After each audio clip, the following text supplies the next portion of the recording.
All right. Hello, everybody. Welcome to tonight's virtual star party.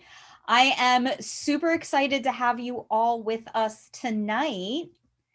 And my name is Mary Beth Lachak. I'm the Director of Strategic Communications at the Canada-France-Hawaii Telescope. All right. Hello, everybody. Welcome to tonight's that's our technical difficulties for this evening, guys. I'm super excited to have you all with us tonight. Sorry about that. And I'm hearing myself on like three different channels. My name is Mary Beth Lachak. I'm the Director of Strategic Communications at the Canada-France-Hawaii Telescope. All right. Hello, everybody. Welcome to tonight's that's our technical difficulties for this evening, guys. I'm super excited to have you all with us tonight. Sorry about that. And I'm hearing myself on like three different channels. My name is Mary Beth Lachak. I'm the Director of Strategic Communications at the Canada-France-Hawaii Telescope. All right, everybody. So sorry about that. Sorry about that problem there. Super excited to have you. Jameeka and sorry about that. And I'm hearing myself on like three different channels. Mary Beth Lachak. I'm the Director of Okay. All right, everybody. So sorry about that. Sorry about that problem there. Jameeka and sorry about that.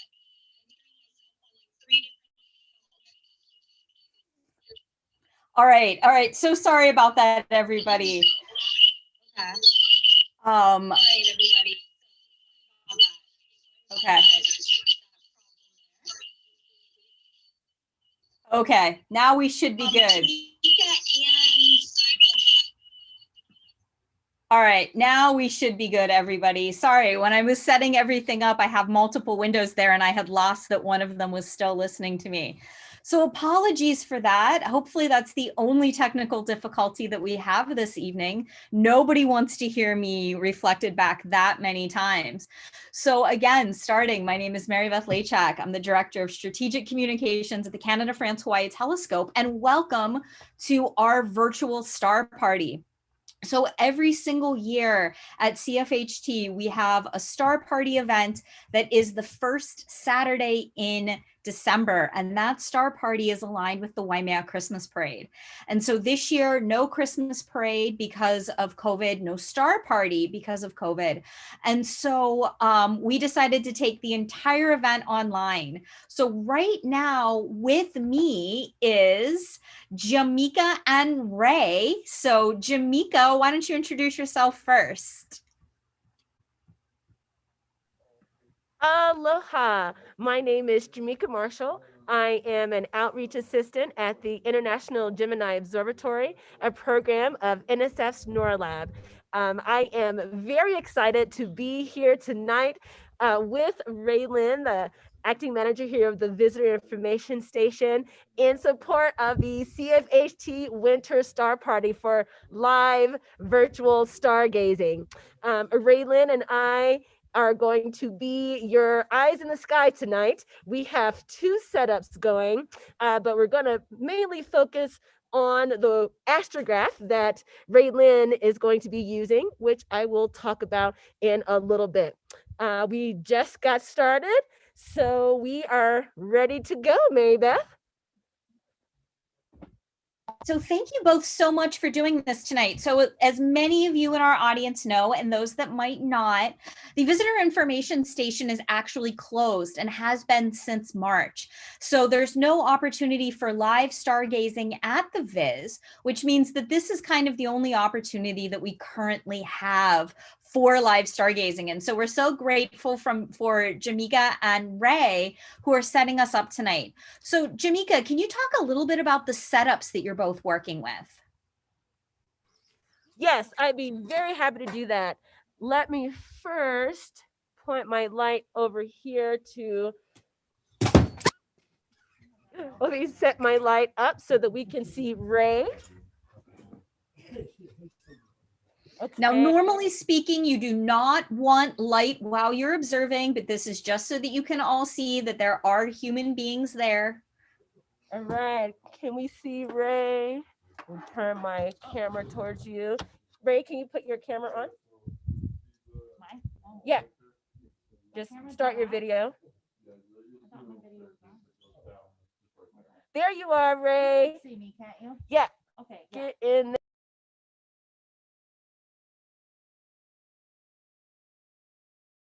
Okay, so Ray is going to turn the camera so we can see her setup. All right. So Raylan is using a 14-inch astrograph. So this is a Rowe Ackerman Schmidt astrograph.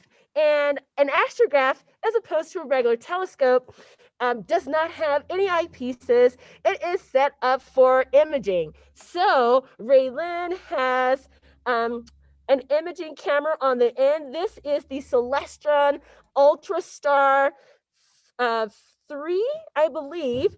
And it's a 3C. Yes, thank you, Raylan.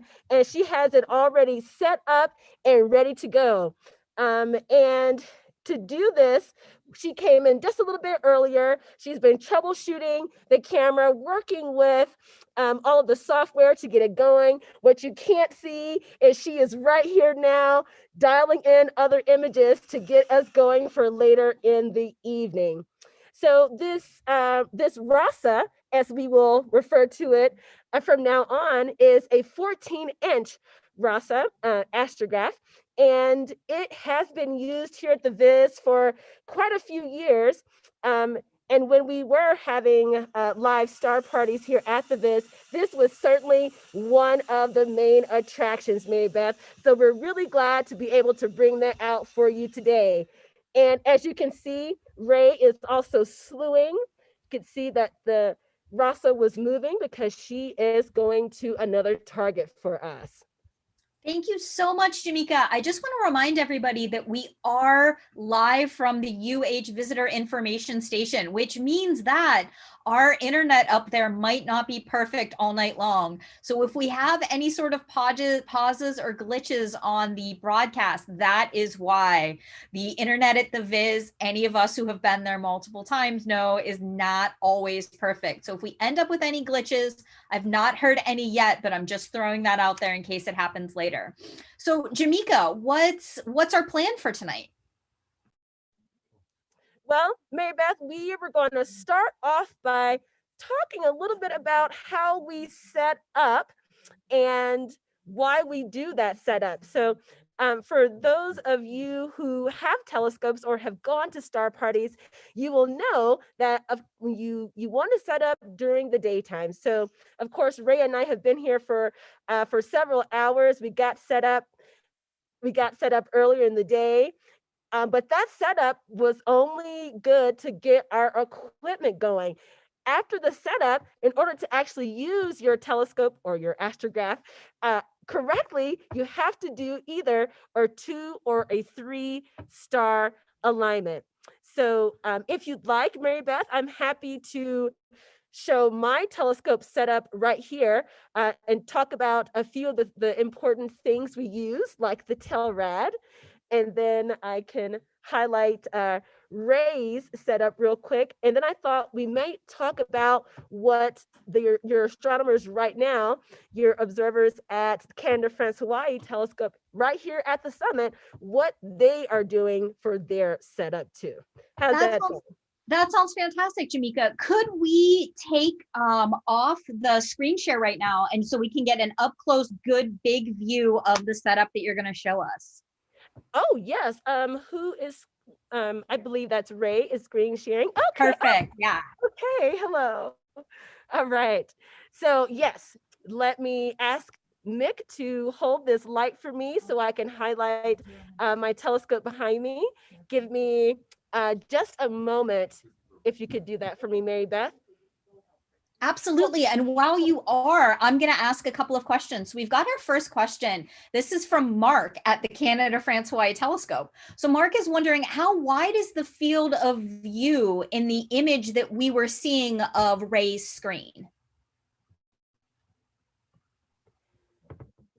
That's a great question. Let me pull up the specs on the Ultrastar so that I can tell you what that field of view is. I'm not sure. I am not sure, but I will find out. Mary Beth, will you drop that question in the Zoom chat for me so I can make sure to answer it? Absolutely. So we will, any of these technical kinds of questions that you're asking, my job is not that. That's why I'm just your host this evening. So I will take all of the questions along those lines and drop them into chat and call them out for Jameeka and Ray to answer. So Jameeka, go back to what are you doing? You were going to show us your setup tonight, right?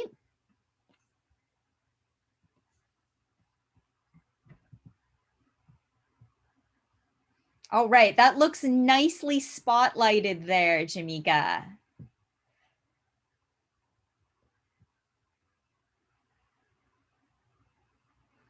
You are still muted, so if you're talking to us, we can't hear you. Thank you for letting me know it was muted. Thank you. All right, so let's talk about my setup real quick. And any telescope setup is going to be very similar. Okay, so as you can see, I'm just slewing here real quick, turn the telescope around to the front to talk about some of the main parts. Okay, so of course, when you're setting up, you have your tripod here, your base, and this telescope is on an Orion Atlas equatorial mount here, and it is a go-to, which I absolutely love. One thing, though, of course, is that with a go-to mount, you have to know the night sky, Mary Beth. You have to know where things are, and if you're looking at the right object that your telescope is, in fact, telling you you're looking at. And so that is such a good point. Oh, that is such a good point, Jameeka. So what you're saying is this kind of telescope might not be great for a beginner. Exactly, yes. Because you do, even though it'll go where you need it to go, if you don't know if that object is actually, for example, Jupiter, then you don't know if that's actually the right thing. Hopefully we could distinguish between Jupiter and another planet, but you know what I mean. So in order to make sure you're looking at the right object, Mary Beth, what we do is do a 2 or 3 star alignment. And so I'll talk about that really quickly. First, let me just point out this one object that I have to say I cannot do any imaging without, or use my telescope without at all. And that, Mary Beth, is the Telrad. So awesome. Tell us more about the Telrad. So the Telrad is your spotting scope, and inside the Telrad, you have these 3 bullseyes, which I know you can't see from here, I don't think. Well, I'm leaning in like I can see them better. So I'm assuming everybody is also doing that. I'm like, tell me more, Jameeka. Well, yes, when you're here and you lean in to this Telrad, what you actually see is 3 concentric circles, just like on a dartboard. And so you'll have your Telrad aligned properly on your telescope so that when you slew to an object, you want to find an object, you get that object right in the center of your bullseye. And if it's set up properly, then if it's in the center of your bullseye, it will be in your eyepiece, Mary Beth. Thanks, Jameeka. So normally when I do the star parties, I am never outside with the telescopes. I am always with inside doing all of these activities. So I rely on such great volunteers like the West Hawaii Astronomy Club. So I want to give a special shout out to Maureen and Andre, who are helping us in the chat tonight, who are going to be answering some of the questions that people might have about telescopes in general. We're so glad to have members of the West Hawaii Astronomy Club in the chat supporting us. I have learned so much from them, Maureen especially. I love, love, love working with Maureen, and she is fabulous. Thank you for being here, both of us. Thank you. We appreciate that, both of you. Okay, Mary Beth. So I think what I'd like to do is just pull out my telescope and just quickly show everyone what it is. And then we'll look at rays. Now, my telescope here, I got this early in the year. It was a gift. It was a birthday gift. I am just so happy with it. I will have to say, give a big shout out to Don Rudney. Thank you so much. Don is also in the chat. Yes, yes, yes, Don. Thank you so much. I also learned so much from Don as well, too. So many people. So this is an 80 millimeter spotting scope, which is just under 4 inches, right, Mary Beth? And yes. So our aperture, or the diameter of the telescope, is just less than 4 inches. Now, when I get ready to set this up, of course, I do this during the day. And of course, once I have everything set up, then we go to the 2 to 3 star alignment. Now, for amateur telescopes, Mary Beth, we have to do this 2-star alignment because that is how the telescope actually knows where we are, right? So this is how the telescope knows where you are. And so with a go-to telescope, with this Orion equatorial mount, it will allow you to slew to where you need to go after you do the 2-star alignment. So earlier this evening, Ray Lynn did an alignment on the 14-inch RASA. And what you do is choose 2 or 3 stars in different areas of the sky, Mary Beth. So right now, I wonder if anyone in the chat can tell us a few stars that is over in the west right now here in Hawaii. Do you think someone could give us a few names? Oh my goodness, I am willing to bet that we could get a couple names out there in the chat. So everybody who's watching, if you have a favorite star that you like to do your first night setup on, or your first setup of the night, please, please, please throw them in the chat.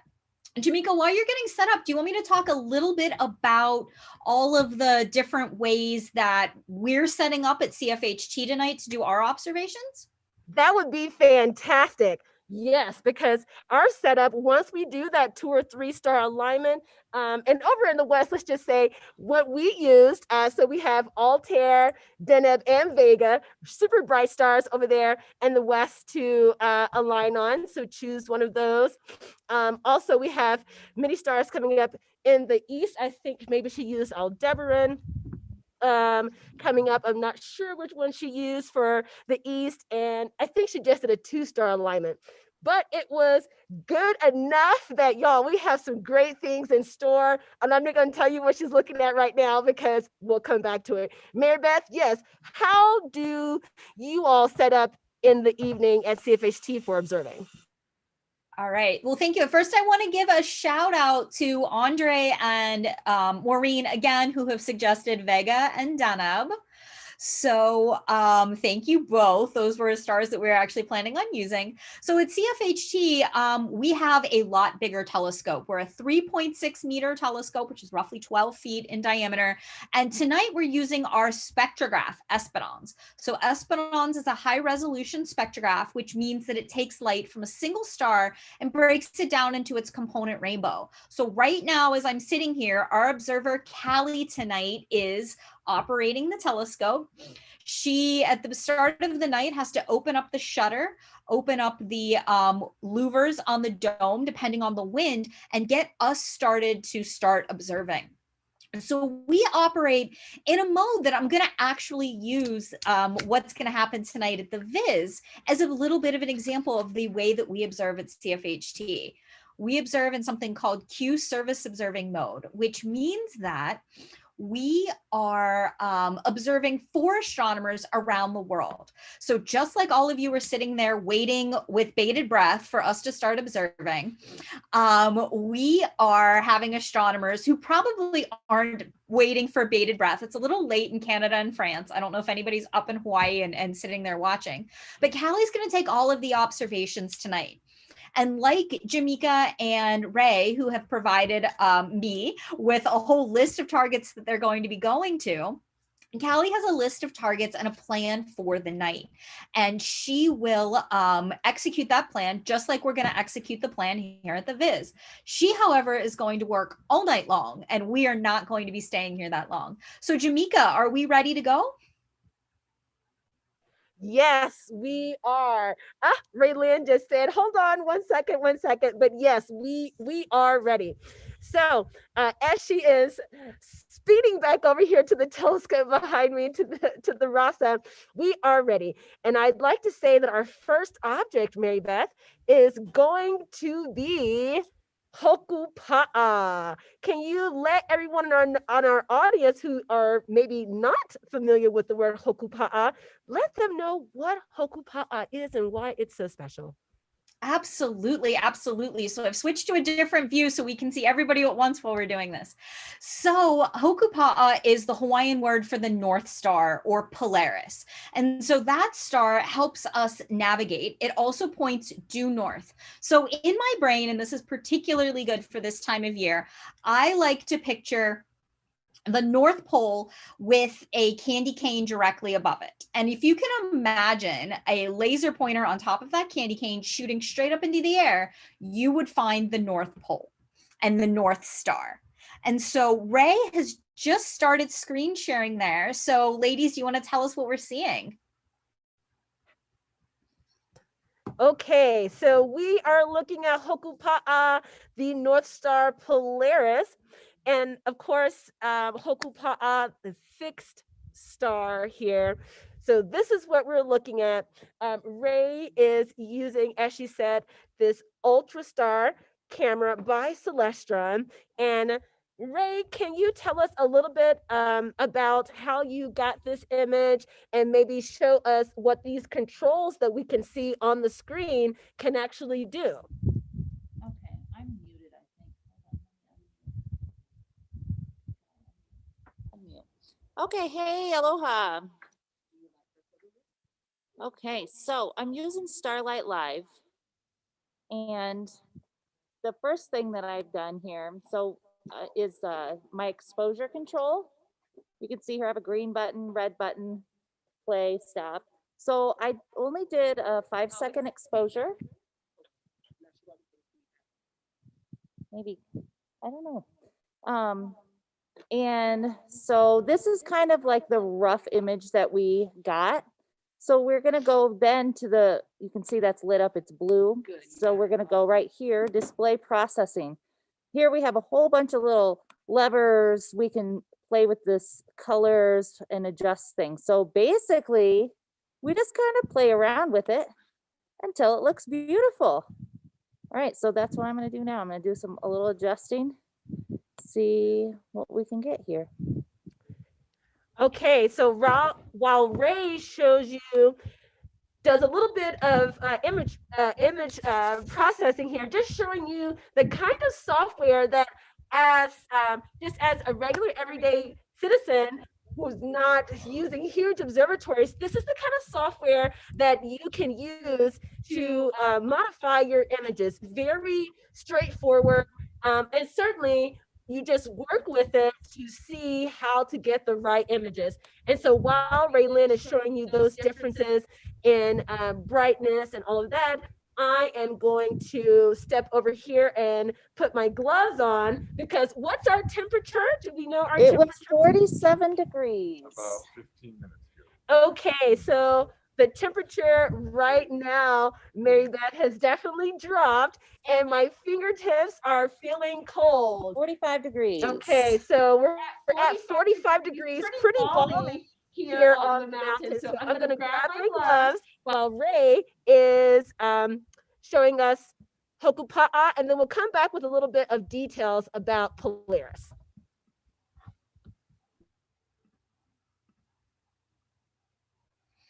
So Ray, you may be muted.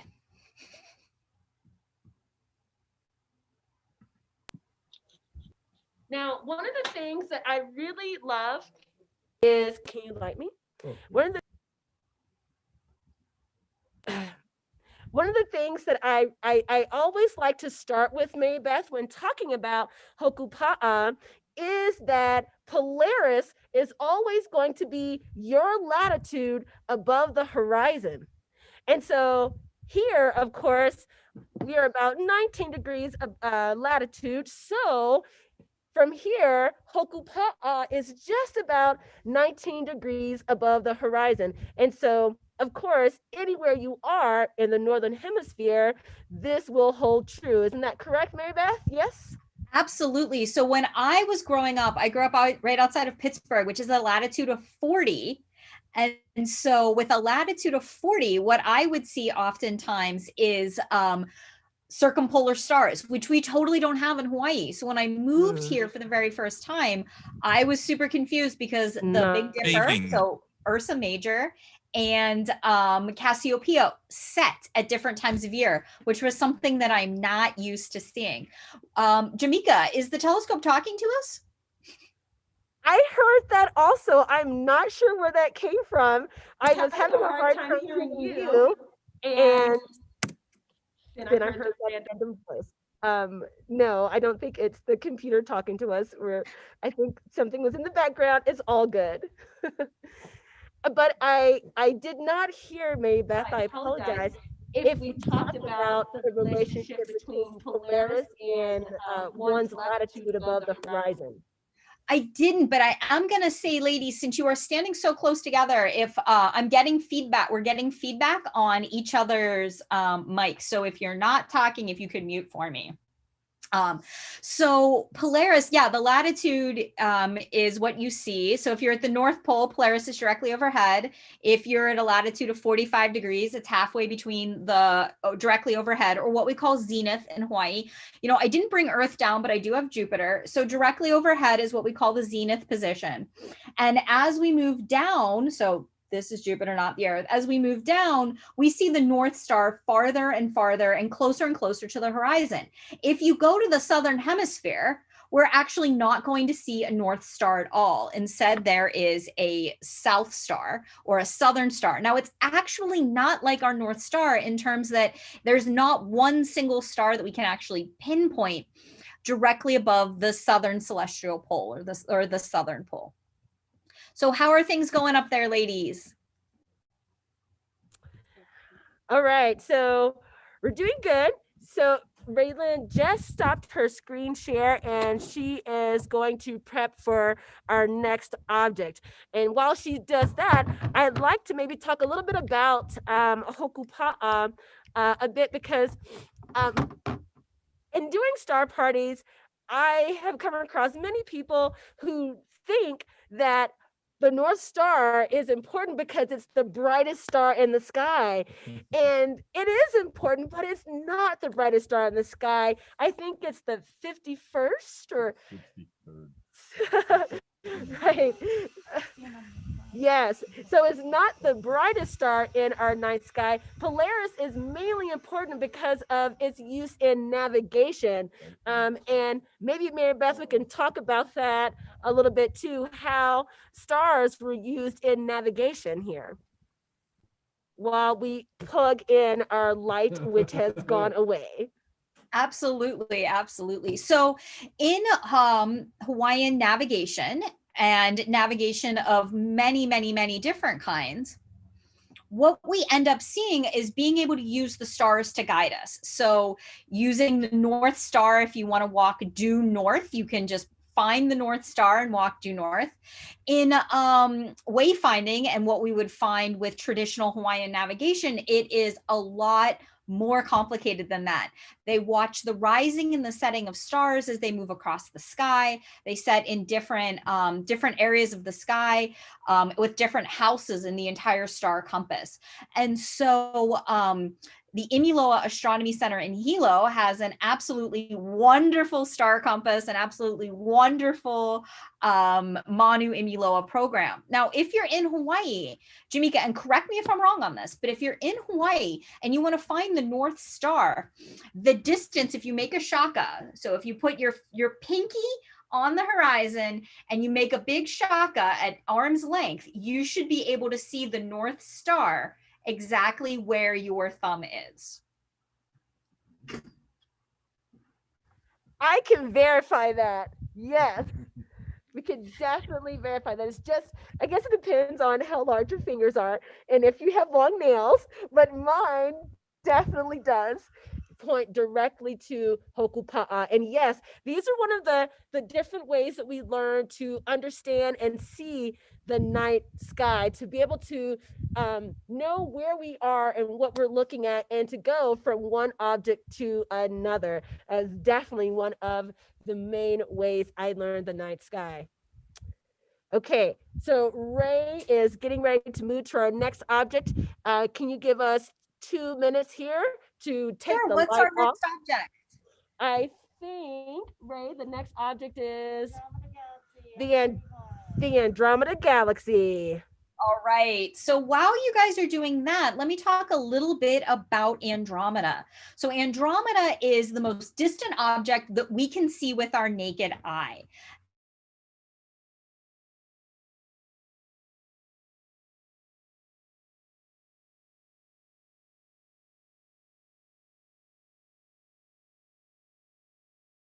And so the Andromeda, the chained maiden. And so the story of Andromeda is the story of a woman who, her mother was the queen Cassiopeia. So I like to tell this in the fall. It's sort of my Halloween story. It's the Clash of the Titans myth. If you've ever seen either the epic 1980s version or the newer version, which I like less, but it's that entire story and that entire telling. And so in this myth, Cassiopeia, Andromeda, Perseus, Pegasus, they all have really key, really fundamental roles in the sky and what we see in the fall sky. So right now we're dipping closer to winter, but it's still the fall sky because it's not winter yet. So Andromeda is the chain maiden, and her as a constellation almost looks a little bit like a weird starting off triangle.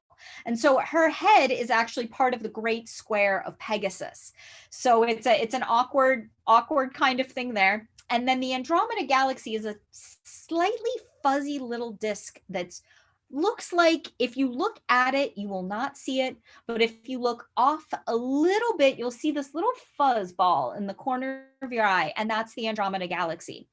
And so Andromeda is a spiral galaxy like our own Milky Way. When we want to study our Milky Way, we're not able to like zoom out and see the entire Milky Way. Instead, we have to study other galaxies to figure out more about ourselves. Now, I am going to take a moment to answer a quick question in the chat. Andrew's asking, is Polaris observable from the Viz all year, or does it ever dip below the mountain summit? That is a really fantastic question. Now, Polaris doesn't move in the sky, so I'm fairly certain, and Jameeka, again, will correct me if I'm wrong, that it is observable from the Viz year-round. Yes, absolutely. We are confirming that. Mick and Ray also are saying, yes, you're absolutely correct, Mary Beth. Yes, and thank you, Maureen. That says Polaris is the only star that sits in the same spot. And then, yes, so we're getting all kinds of answers. Thank you, everybody in the chat. You're all so friendly tonight. So how are we doing on our setup? Okay, Mary Beth, we are ready with Andromeda. Absolutely. Now, I'm just going to caution everybody, because I know we have a couple. Crystal, shout out. You mentioned this is your first star party. So when we're going to look at these objects in the sky, particularly Andromeda, it's not going to look like as spirally and huge as if it would be in an astronomical image from a telescope like CFHT. Andrew, don't be embarrassed. All right, so we are all ready here, guys. Okay, let us set up the screen share. One moment.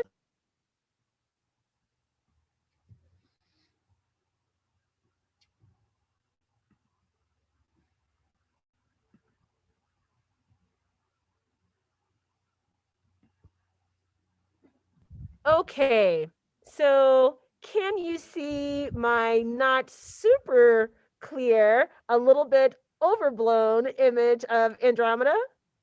Yes, we can. Okay, so now at first I was thinking, well, it's kind of challenging, of course, when we're doing this kind of imaging, because we want to show really amazing pictures to everyone. But the truth is, Mary Beth, is that sometimes it does look just kind of bright and overblown like this.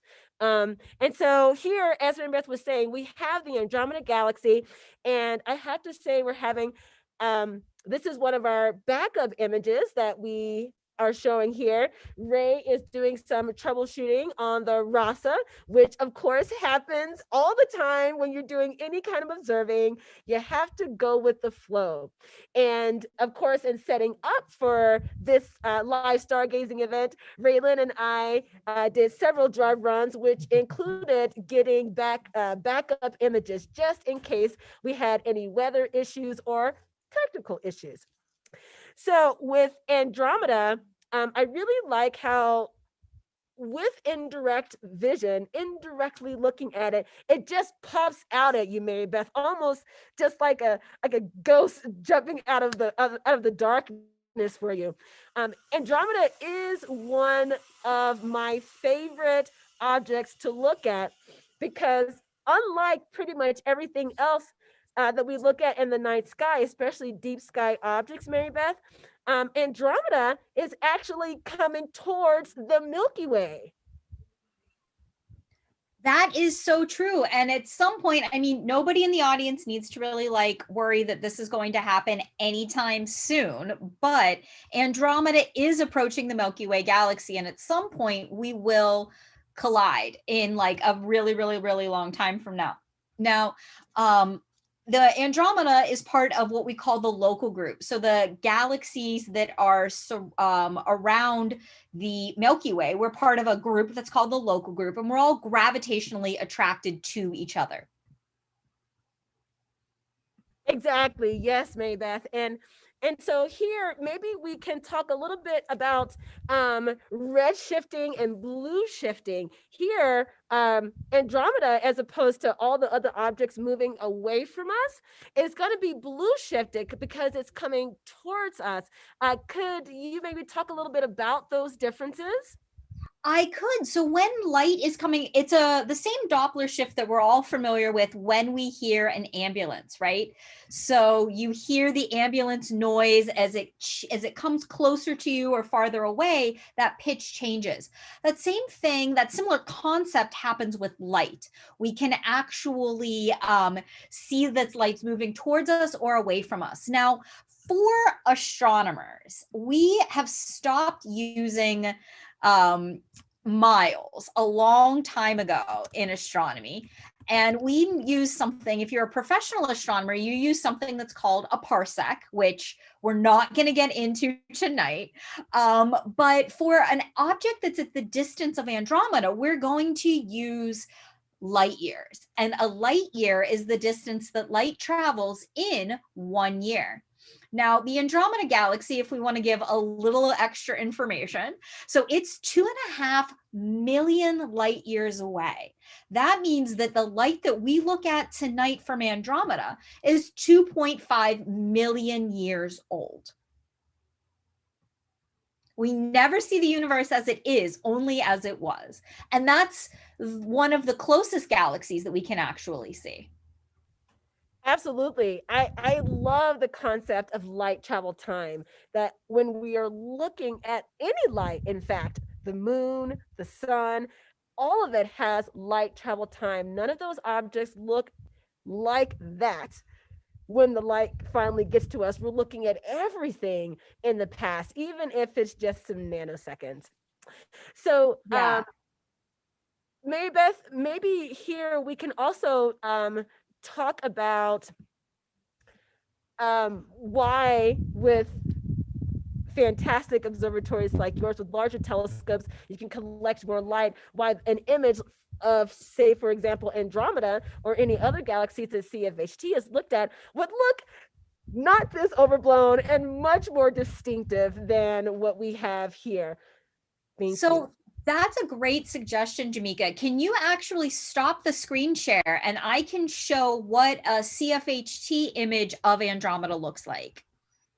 Absolutely. And while you're doing that, Mary Beth, Ray is getting us ready for M45, I believe, the Pleiades.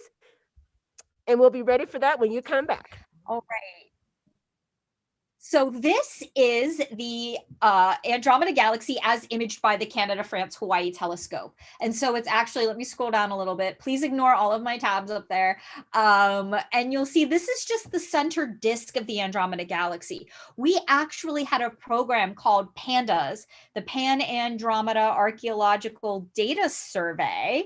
And PANDAS actually studied Andromeda and the area between Andromeda, which we know is M31, and that's Messier object 31, and M33, which is another object. And I'll talk about Messier numbers in a moment.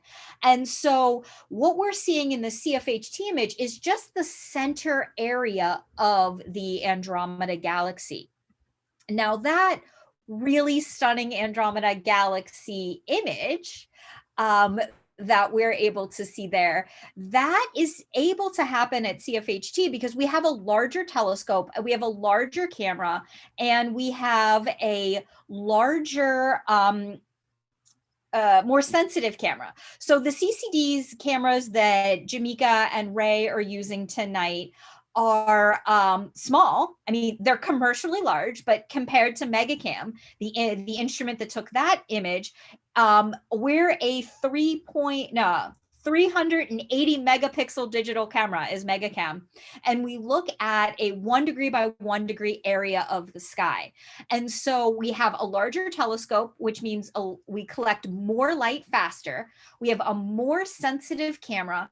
And we also, that Andromeda image that I showed you is actually probably 21 images that we've taken and stacked on each other. All of the images that we have when they come off the telescope are black and white, just like the images that you would have at the Viz. Now, the difference that we have is that there's so much light with a telescope our size that we don't want all of that light at once. So we put in filters, which are physical pieces of glass that prevent all of the light from space passing through to the detector. Otherwise, it would be completely saturated. So Jameeka, you look like you are ready to go. What are we talking about next?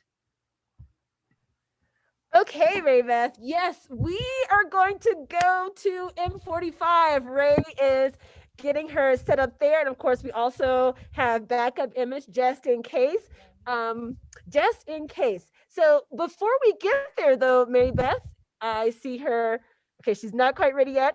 Before we get there, can we talk about Messier objects? Since I know I've used an M number several times, and so that we make sure that everyone in our YouTube audience knows who Charles Messier is and why the Messier catalog is so important. Absolutely. So Charles Messier was an astronomer who lived in the 1700s, and he was a comet guy. And so that means that he was really, really interested in the study of comets. And so Messier ended up finding it exceptionally stressful and frustrating that he would find all of these fuzzy objects that weren't comets. And so Andromeda is a great example. Andromeda is M31. And so it's the 31st object that Charles Messier put in his catalog. So M1 is going to be the Crab Nebula. And then we go all the way through the other M numbers. I don't have them all memorized, but I am certain that many of our West Hawaii Astronomy Club and other amateur astronomers who are watching this today do have it memorized. And what's very common, actually, all of these are objects that you can see for the most part with a naked eye, small telescope like you might have, or binoculars. I'm going to give a sales pitch, actually.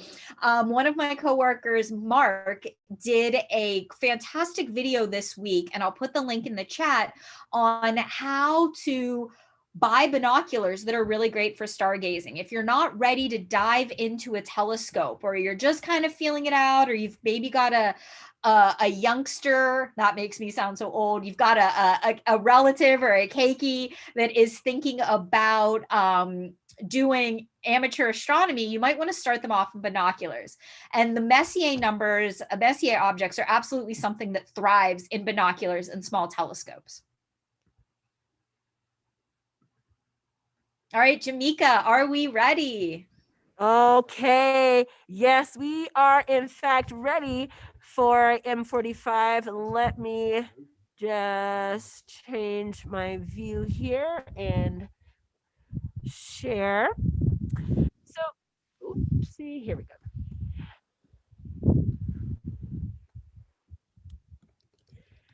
Now, so here I do not have all of the stars that make up the Pleiades or M45 in the eyepiece here. Again, my image is a little overblown here, a little bright. Was trying to get those stars to be a little bit more point of lighty, but they are a little bit rounder than is typical. But we're working with it. My fingers are a little cold. But here's M45, a nice view of some of the stars. Now, some of you may know M45 as not only the Pleiades, but also the Seven Sisters. Well, here in Hawaii, this asterism, as it is called, since it is not a constellation, this is a part of Taurus, in fact, part of the constellation of Taurus, but this is not an asterism, I'm sorry, this is an open cluster.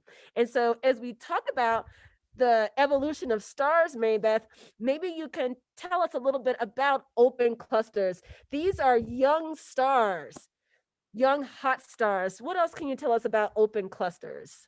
So open clusters and clusters in general are like perfect petri dishes for astronomers. Unlike biologists or other sciences, astronomers can never actually watch a process start through finish. So we can't watch a star be born, live out its entire life, and die. And even the process of star formation is so incredibly long that we don't see one star be born in a day. On average, one per year in our Milky Way galaxy. Some galaxies have more, 800 or so, and we would call that a starburst galaxy. But that's not start to finish in a process. So what's really nice about these open clusters and globular clusters, both of them as clusters, all of the stars formed from the exact same chemical cloud. So we can start as astronomers to study those differences. How does mass cause stars to age differently? How does metallicity? So for astronomers, metallicity is what part of the star isn't hydrogen or helium. Now, if all of the stars are from the cluster, are made from the same initial cloud, they should all have the metallicity, hence that sort of absolutely perfect petri dish there. So Jameeka, how are we doing there? And can you remind us, Jameeka, is this a live image that we're seeing now? Okay, so this is an image that I took as a backup image last time we were here, so that just in case we had technical issues, we had a nice image to show you. So Raylyn is trying to get M45 in the eyepiece, and if you'd like, I'm sorry, not in the eyepiece, on the screen, and what she's trying to do, what is challenging to do with the astrograph here, and I think this would be with using any kind of imaging equipment, Marybeth, is that you are having to look at the screen like I'm showing here as you try to center your object, instead of just looking through your eyepiece and moving it. And so with the slew speed of your telescope, whatever you're using, it sometimes can run across the screen so fast that we don't actually catch it. And that is actually what has been happening to Ray, who has been tirelessly working on trying to get M45 here. It's just shooting across the screen. Ray, are you at a point where you could possibly screen share and just show us what you have right now? Okay, Ray is going to go ahead and screen share. And again, anyone who's done running their own telescope, going to star parties, you know that sometimes it takes a little bit extra. So Ray is going to now share her screen. I'm going to stop my share, Maybeth, and over to Ray. How's it going in the YouTube audience, Maybeth? It's going great. We've got a lot of really good questions and some discussion, and we're super excited to see what Ray sees. Over to you, Ray.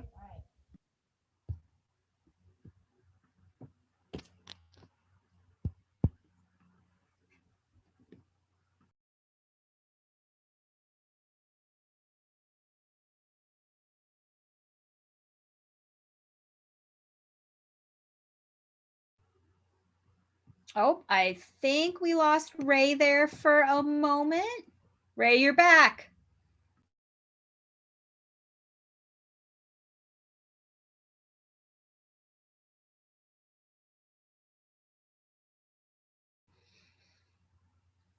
Jameeka, can you tell us what we're seeing on the screen there with Ray?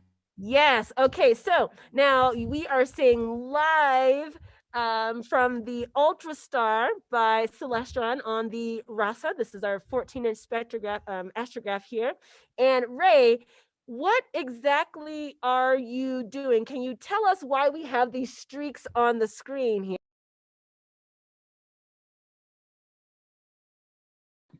So the streaks on the screen are from me slewing, and it's making it appear like the stars are moving, if that makes sense. Ooh. So I'm gonna slew right now, and then you'll see. Okay.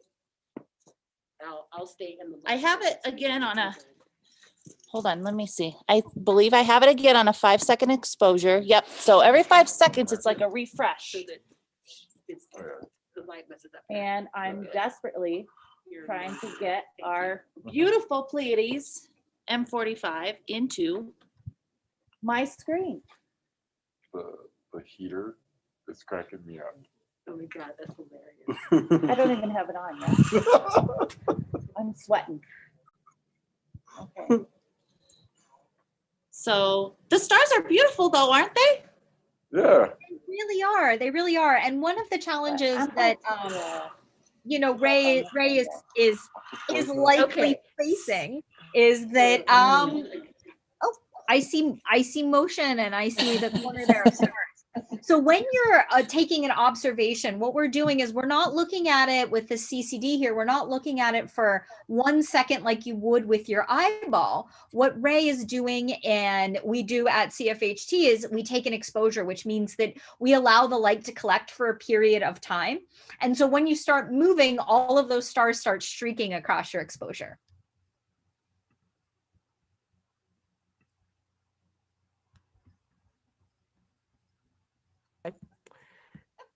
All right, so as you can see right now, we don't quite have the Pleiades in the eyepiece on screen, and this takes a lot of precision guiding, which I'm sure as well on the large telescopes you have to do some of that too. But here she's just trying to get it right in our line of sight, and as you can see the background stars, and you can see those streaks, as Raylan was saying, of the stars moving past as she slews the telescope, hopefully to M45.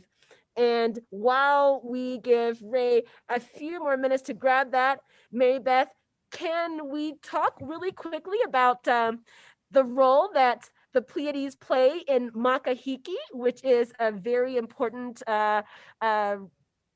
celebration here?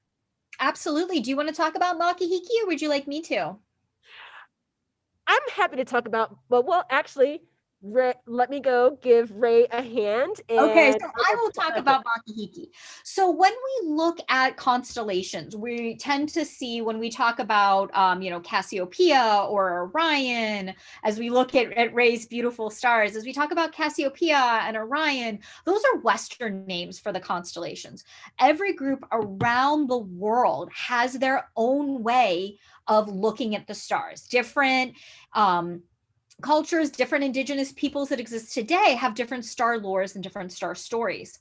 So the star line then in Hawaii, one of the navigational lines that the Pleiades are in, the Pleiades are actually surrounded by the star line of the Baylor of Makali'i. As Jameeka mentioned earlier, the Makali'i are the Pleiades name in Hawaiian. It means the little eyes. And so Makali'i was a legendary navigator of yore in Hawaiian culture, back before Hawaiians actually made it to the Big Island. And so Makali'i is these stars are a very central part of the Hawaiian calendar. So there's one day out of the year, it's called the heliacal rising, where the sun sets at the same moment that a star rises. So that's called our heliacal rising. And that heliacal rising occurs one day out of the year. And so the ancient kahuna would look for the heliacal rising, that one day where the Pleiades rised as the sun set. And that was the first symbol for the start of Makahiki season.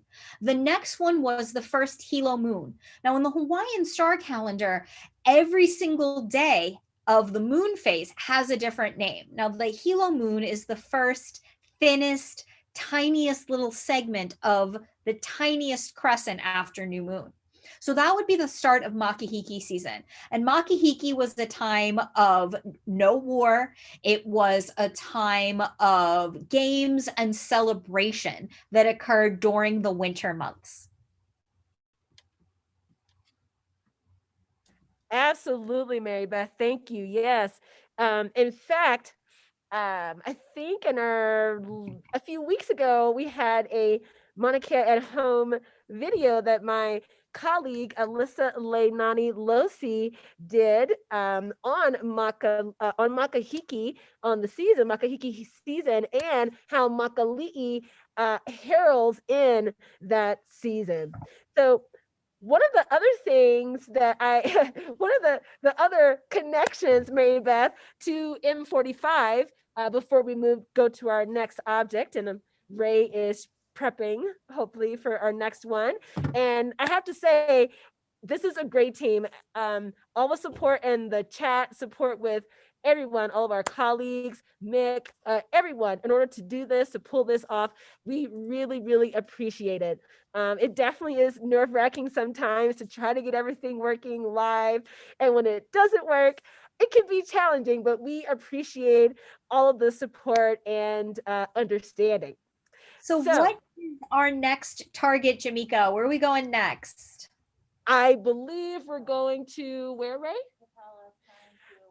Okay, so she is moving to Capella with the idea, Mary Beth, of maybe talking a bit about stellar evolution, why we see different colors in our stars. Absolutely. So,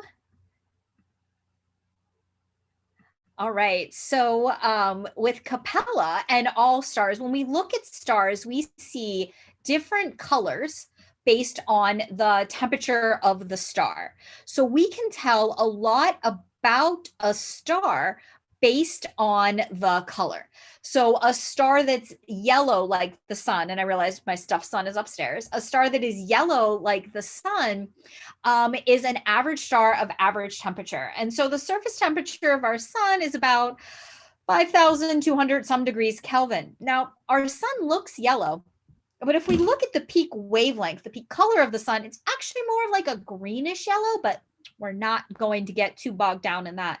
Now, when you look across the sky in any given night. So if you go outside, Mark said it's super clear in Waimea, you go outside tonight, you're going to be able to see a variety of stars, a variety of colors. Well, for starters, don't get Mars, Jupiter, and Saturn confused as stars. All three of those are planets. And so if we're looking, let's take example Orion the Hunter.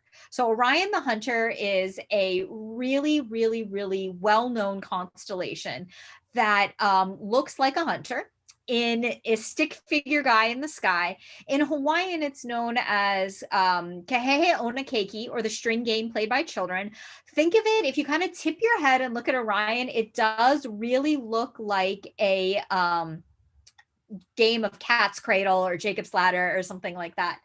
So when we look at Orion and look at those stars, the shoulder of Orion, one shoulder is Bellatrix and one shoulder is Betelgeuse or Betelgeuse.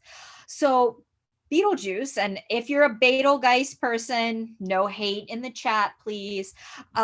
This is a star that's nearing the end of its life. It's what we call a red giant. So it's a really large, large red star. That tells us that the temperature of the outside of that star, the surface temperature, so to speak, of that star is much cooler than the other shoulder, and the other shoulder is Bellatrix. And so Bellatrix is a super hot white blue star. I like to say stars are like, they live fast, they die young, like rock stars. If you are a hot blue star, you are pulling through your fuel, your hydrogen that you're turning into helium at an incredible, incredible rate. And so the average life of a hot blue star that's very large might be 10 million years, whereas the lifespan of a star like our sun might be 10 billion years. All right, so Jameeka, what's our update there? Our update is we are attempting to go next to the double cluster. And again, I will just remind everyone that we have also backup images for all of these things. Whenever you're doing live imaging, I found that it definitely helps to have these things planned out. So we're letting Ray slew over. I think she's just trying to dial it in the right spot. But I also have my image that I did previously during our dry run. But before we get to that, Mary Beth, is it okay to maybe talk about how we know that connection between color and temperature? Because this was early on in the 19th century. No, yeah, early 20th century, I believe, that we got this connection between color and temperature. And I believe that was a woman, was it not, Mary Beth? I don't know off the top of my head. I know that there is an actual law that allows, what happens when you're live, guys, right? That there's a law that's called Vane's law that actually allows you to calculate the peak wavelength and correspond that to a temperature. So I work with a fair number of students who have astronomy projects, and that's one of the things that we can have them start off doing, is if they know the wavelength or wavelength range of their object, they can use this algebraic calculation to figure out the temperature. All right, Jameeka, so what are you showing us with your screen? Okay, so this is my image of the double cluster in Perseus. And here, instead of having a Messier number here, I believe this one has an NGC number. The double cluster in Perseus, and as you can see again here, it's definitely a little bit bright and overblown here. This is something I'm trying to work on in my images, to getting things to have a nice dark background where we can actually see a little bit more clarity in the stars here. But this is the double cluster in Perseus, and this is another open cluster, Mary Beth, as opposed to a globular cluster. Let me pull up, I believe we have a second image of Perseus. One moment, please. And then when we're all done, I have a CFHT image that I can show of a star cluster I have a globular. I'll try to find an open. Woo! Okay, awesome. So here, Raylan, are you ready for us for the double cluster? Okay, not quite yet, but that is okay. So why don't you share your image? Mary Beth, I'm gonna stop my share and we'll let you do that. And then I'll come back and reshare my image and talk a little bit about the double cluster and the NGC catalog, which is different than Messier catalog. Yes, astronomers fundamentally love giving things names instead, or numbers instead of names. And so what I'm going to show you is a globular cluster. So it's not the open cluster that Jameeka mentioned. It's a globular cluster in the constellation of Lyra. Its Messier number is M56, and this was taken again with the Canada-France-Hawaii telescope. So what we see here, you can kind of get that idea of what I was talking about when I said we look at different stars and they have different colors.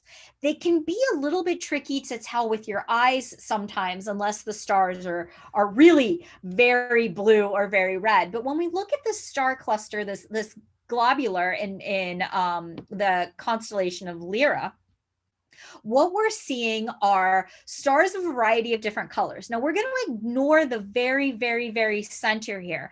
And I say that because those stars are really tightly compacted. So we're seeing the light of lots and lots of stars all at once, which is making it look white. When our eyes can't figure out what the color of an astronomical object is, it becomes white. And we see that in the center here. But as we go towards the outside of these images, of this image, we're seeing blue stars, we see red stars, we're seeing yellow. Generally, with the exception of red giants, the other kind of red star that we would see would be a red dwarf. So these are small stars that are very compact, very cool, as opposed to a red giant, which is a massive star that's nearing the end of its life. So like I mentioned with Betelgeuse earlier, astronomers had quite a bit of a scare at the beginning of the year, scare/thrill. It really depended on how we were looking at that. And Betelgeuse started to dim, which some astronomers felt, or many people thought, could be the beginning of the end for Betelgeuse. As it turned out, it was likely covered by a lot of star spots, and that was actually causing the color to dim. So, Jameeka, are we ready to come back to you over there? Yes, Mary Beth. And in fact, I think Ray, and I see that Ray has something on her screen that we'd like to share. Ray, are you ready to share? Okay. I'll share it. So Ray's going to share. Ray says yes. All right, go for it, Ray. Oh, okay. So just a warning here, we're trying to get the double cluster, and so while she's sharing her screen, I will talk a bit about the double cluster. Oh, I'm sorry. She slewed over. Oh, she slewed over to our next object. I didn't have a chance to tell you about it yet, Mary Beth, that we were going to the Ring Nebula. And this is where she's trying to get to the Ring Nebula, and we're getting some definite interesting artifacts here that I don't think is the Ring Nebula, Mary Beth. Okay. I think it's too low. I think it's too low. No, I am certain I have a Ring Nebula picture. Okay, and so all right, so go, please share your Ring Nebula, and I'm going to I'm not quite there yet. Okay, sounds good. She's going to stop her share. So the Ring Nebula here. The Ring Nebula is a planetary nebula. So when a star that's, the similar age, the similar size to our sun reaches the end of its life, inside of all stars, we have a super delicate balance of gravity pushing downward and energy coming outward. And that energy is created by fusion that's occurring in the core. Now, as that kind of push and pull goes on, it's more or less in a perfect balance. What ultimately happens, though, is that the star runs out of hydrogen to turn into helium. It contracts a little bit, which causes the core to really heat up. And then that triggers another round of fusion. And that's when the star gets really big and puffs up and into that red giant. And so it gets really large and puffs up. And then eventually all that's left, the core turns off and all that's left is a white dwarf, which is essentially a fused carbon, or I like to think of it as a diamond star. So it's a diamond. And that gas that was surrounding it, that gas becomes a very colorful planetary nebula. Now, they were first named this way because it looked like planets. So Jameeka, what do we got there? Oh, I see we're switching. Are we switching nebulas on me? When you're ready, Mary Beth. When you're ready, I thought, since I love the, of course, amazing explanation of what the ring nebula is, what a planetary nebula is, and I think it's really maybe kind of scary, but also nice to know that this is kind of going to be the fate of our sun, our star. It's not quite have enough mass to end its life in a supernova and end with the black hole. So this planetary nebula with the size of our star, it's just going to give off this outer layer of gas and dust until we have this beautiful kind of planetary nebula left where our sun is. And so segueing from that kind of nebula over to a molecular cloud, Mary Beth, maybe you could prep us for what the Orion Nebula is while I get our image pulled up. Absolutely. So the Orion Nebula is an area that, if we look at the constellation of Orion the Hunter, so Orion the Hunter, as I mentioned, is a stick figure. He's got his belt, which is very famous. And then hanging off the belt is the sword. And so this is where we're delving a little into maybe a little PG-13 in my explanation here. But so hanging down between Orion's legs is the sword. And if you look inside, you see that those very faint stars there, you'll see a very fuzzy patch. And that's the Orion Nebula. That's where we see star formation. So this is an area where there's incredibly cold, dense clouds. And these incredibly cold, dense clouds are the absolute perfect place for star formation to begin. So we've gone from super hot hydrogen to cool hydrogen gas. It's so cold that it's huddling for warmth. It's what we call molecular hydrogen. So we see hydrogen all over the universe. 74% of the universe is hydrogen gas, 24% is helium gas, 2% is everything else. And that everything else, that is what I mentioned earlier, that's metallicity, that makes things interesting and exciting. But in these areas of star formation, we have hydrogen that's so cold, it's huddled together. It has bonded with another hydrogen atom for warmth. And so it's deeply cold. And in these areas of really deep dense gas, things are being pulled together by gravity. And so star formation actually occurs. And we can see the triggers of star formation. So Jameeka, are you ready for your star formation image, or should I show the CFHT one? Well, how about you start with the CFHT one, and then we can show our image of the Orion Nebula. We have two here, and one I process a little bit better than the other one, so I will show that one after you show the CFHT one, and also that allow. No? Do you really want to follow my image? I really don't. Give me 30 seconds to pull up mine. I only said that because honestly, my image is just Mary Beth, you know. I was doing my best. Okay, give me my image of the Orion Nebula. So by mine, I mean CFHT. I'm like, very, very proprietary. And so I actually have, so I will be ready for that one whenever Jameeka is done with her image. Okay. We'll let her go first. Coming up now.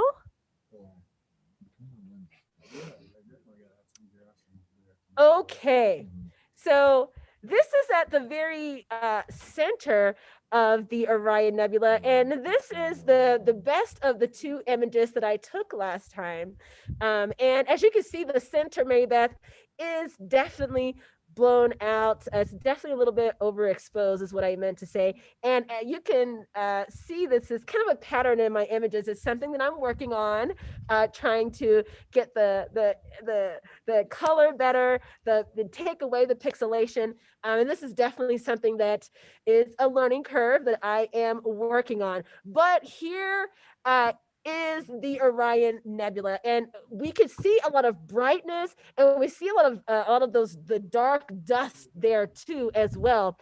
And just to the top, maybe to the left of that kind of head of Orion in this image, there is a beautiful new open cluster, the trapezium. And I don't have a separate image of the trapezium. I couldn't quite get all of it in the field of view here with the Orion Nebula. So maybe, Mary Beth, could you tell us a little bit about these dark areas in the Orion Nebula, and then we'll be ready to go to your amazing CFH image. Absolutely, absolutely. So those dark areas in the Orion Nebula are areas where the gas and dust is so incredibly dense that we're not actually able to see the light coming through it. I like to think of these kind of nebulas as the gas that we're looking at is incredibly cold. And so the stars are embedded in that very cold gas. And as these stars are either newly formed or actively forming, they are causing the gas surrounding it to glow. And so that's what we're seeing. All of that brightness that we see in Jameeka's very nice image. And Jameeka, you're getting compliments in the chat on your image there. These very, very, very nice images. That brightness that we're seeing is illuminated gas. Now, the darkness that we're seeing is areas of gas and dust that are so bright that we're not able to actually penetrate with optical light. So I actually have two images that I will be able to share. The first one is one from our camera, and then the other mega cam, and then the other one is a image from our optical camera, which is light that your eyes can see, and our infrared camera, WeirCam, which is light that our eyes can't. So I'm going to screen share. And so we're going to start off with Orion. And so I love and adore Jameeka's image. This is why I wanted her to go first, because her image is absolutely beautiful, but didn't want her to have to follow this. So I'm so glad I did not follow that. This image that we're seeing here, and again, as I mentioned, we have a larger camera, a telescope. We have a camera that is very sensitive. We have filters that allow light only of a certain color to pass through. And we have an absolutely masterful former resident astronomer, Jean-Charles, who does the final processing of the images that we have from CFHT. And so we can see those areas that Jameeka was talking about a little bit more. These bright blue stars, remember blue stars are hot. These are brand new bright blue stars that have recently formed. And the area here that we see all of these sort of ribbons of darkness, that's area where the light is so dense, the clouds are so dense that the light actually can't pass through. So this is our Orion Nebula. I'm going to stop this share.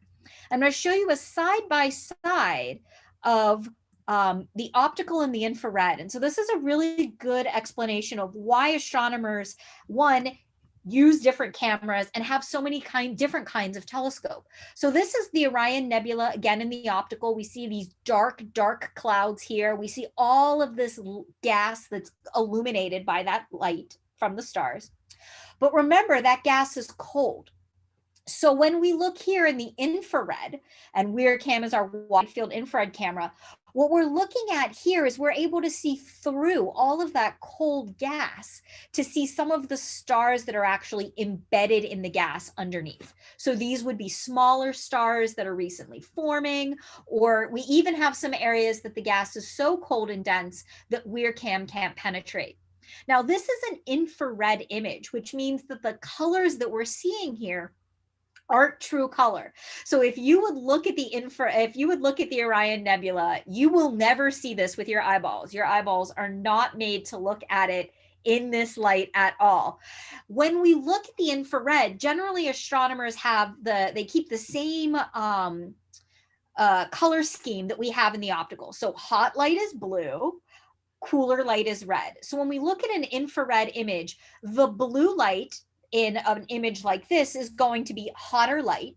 The red and brown is going to be cooler light. All right, I'm going to stop share and back to you, Jameeka.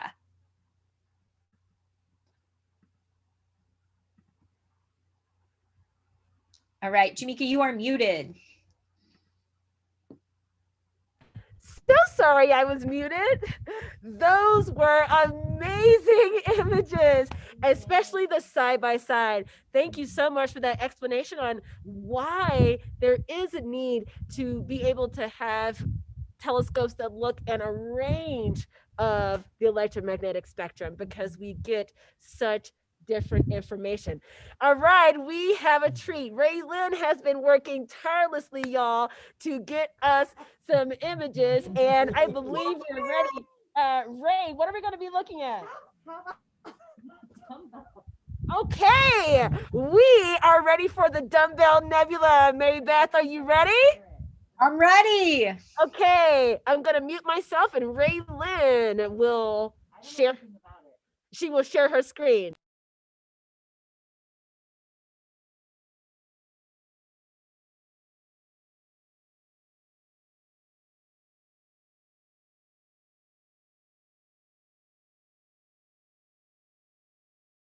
Ray, is this a live view of the dumbbell?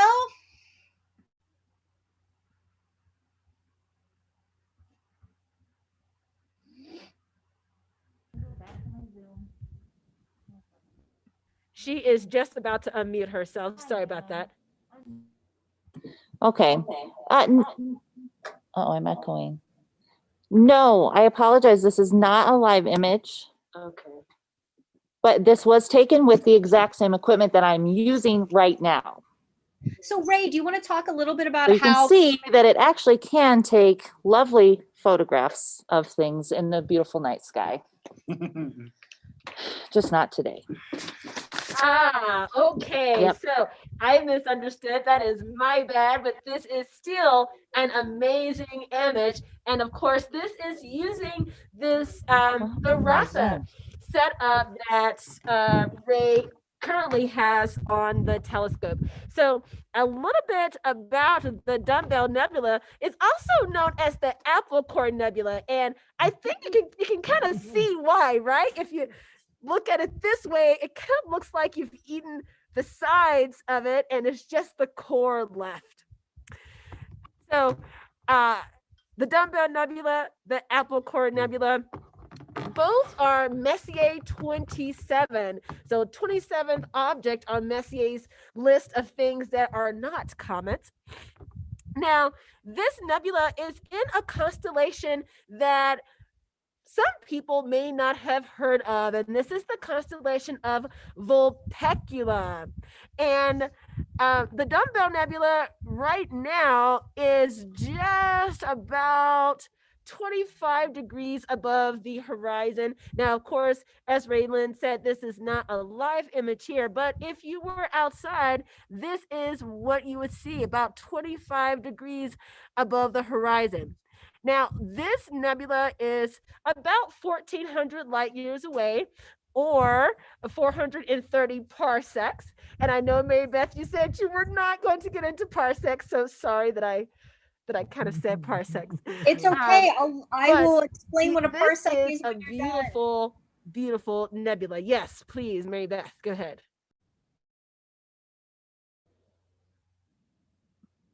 All right. So I'm sorry, we lost you there for a second, Jameeka. Oh, I'm sorry. Am I back? You're back now. Yes. Fantastic. Well, I'm not sure what you did or didn't hear, but looking at Messier 27, the Dumbbell Nebula, also known as the Apple Core Nebula, or NGC 6853, this is another planetary nebula. So stars that are not very massive, so stars very similar in size to our star, a G2V type star, will end their lives with this stage, with this planetary nebula, where they're giving off this gas and dust, just like we were talking about with the last object, Mary Beth, the previous object with the Ring Nebula. The dumbbell's about 1,400 light years away, or 430 parsecs. And I really love how with this camera and with the RASA setup, you're able to capture this this amazing color. Can you tell us, Mary Beth, does the CFH get these beautiful colors, and what do those colors indicate for us, the chemical composition? So that's a really excellent question. It really depends on the color and the filter that we have in there. So filters can tell us, color can tell us about temperature. It can also tell us about composition. So when we went back, if we think back about the Orion Nebula, so I mentioned the Orion Nebula, we had all of those beautiful colors in it, right? So the Orion Nebula, we actually have a student. I have a student on Molokai, Mallory Go, shout out to Mallory. So Mallory has one of the single best images or set of images ever taken of the Orion Nebula. In addition to all of the CFHT, Mallory's is also of H alpha, which is ionized hydrogen gas. She has our TNO filter. She also has our O3 filter, which is triply ionized oxygen. So when she's looking at that, she's looking at a very specific band of light. Let's say 10 nanometers with O3. So when she sees the Orion Nebula in O3 with that filter, what she's able to see is something very, very, very specific, the exact energy jump that those oxygen atoms have. Now, since we saw the images of the amazing dumbbell nebula images that have been taken by our friends at the Viz, I'm going to share the CFHT dumbbell image. And this is one of those ones that the Viz is not very far off. So I want to give massive props out to Ray and Jameeka and the team there. You see just a little bit more refinement. And again, a bigger, our camera is, no offense to the one at Viz, our camera is a lot better. Mega Cam is very yes. It's a lot better. It's unique in the world, as every astronomical image is. It's completely unique in the world. And I'm not certain if one of our engineers, Mark, is still in the chat. Mark will correct me if I'm wrong, but the pixel scale of MegaCam is like 0.33 arc seconds. And so we get incredibly detailed images like you see here with this just a little bit deeper complexity that we see in the Dumbbell Nebula. And so this again is just an explanation here. Now you notice on our website that you keep seeing here, we have a Hawaiian Starlight button, and that Hawaiian Starlight button is where you can find all of these images that I'm showing tonight. That is the CFHT image archive. So I'm going to stop that share. And Jameeka had mentioned the word parsec. So earlier I talked about light years and how that's the distance that light travels in 1 year. A parsec is 3.26 light years. That's the definition that astronomers use for their like measurements and everything. And so I'm certain that there is a historical reason why they've decided to go for 3.26 light years. I don't know it off the top of my head. I bet Maureen does, because she's just jamming it in the chat there. She's amazing. Both her and Andre are doing like such a phenomenal job. And yeah, and so Jameeka, what do we have next? Okay, so we, as I see, we just have about 30 minutes left. What we're going to do is go ahead and use our images we've taken previously with this setup and with my setup, and we are going to look at actually the other somewhat naked eye galaxy that you can kind of find under the right conditions, Mary Beth, and that's going to be Triangulum. Awesome. Awesome. Super excited. And so this is M33, right? I believe you're correct, Ray? Yeah. Correct. I think it's M32. Oh, I think she said M32. Yeah, I think M33 is pinwheel. Yeah, this is M32. This is M32. I'm going to go over to Ray. Oh, okay. So M32 here, the Triangulum Galaxy. This is another, actually, it's one of two galaxies that under the right conditions, as Mary Beth was saying earlier, you can actually see with the naked eye.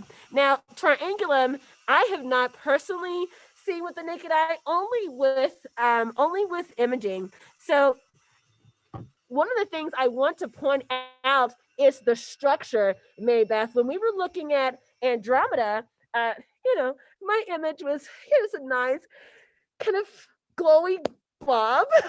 But here with this image, you can really see a lot of the details and the spiral arms and the brightness at the center of the core and star formation. Can you tell us a little bit about that, Mary Beth? Absolutely, absolutely. So as we talked about with the Orion Nebula, star formation does not just occur in the star formation doesn't just occur randomly. Like, we're not going to have star formation occurring like next to the sun tomorrow. We need these really large clouds of gas to be able to form stars. And so what we can see in an image like this, these little pockets, and I realized I'm pointing on them with on my screen with a mouse that you can't see, but those little sort of blue purple pockets that we see along there are going to be areas where we're seeing more rigorous star formation. Now, remember, we're not seeing the Triangulum as it looks today.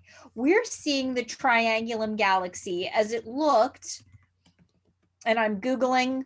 I'm not embarrassed to say I don't off the top of my head know the distance to the Triangulum galaxy. Me either. But I have. So I'm Googling, guys. This is what happens. This is my dirty secret. Sometimes I Google things. So when we look at the Triangulum galaxy here, this one is 2.73 million light years away.